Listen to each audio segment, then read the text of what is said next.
Meaning of Economic and Monetary Union. Economic and Monetary Union. Economic and Monetary Union.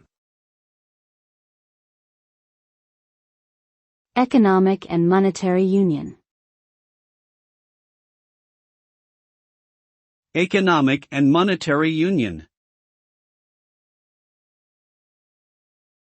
The Economic and Monetary Union, EMU, is an arrangement between European Union, EU, member states in which they share a single currency, the euro. It also involves the coordination of economic policies and institutions, including common regulations on inflation, interest rates, and public debt.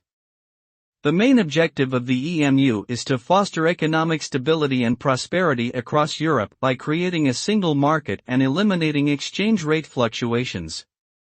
Although it has faced challenges in the past, the EMU has ultimately resulted in increased trade, investment, and economic integration among participating countries.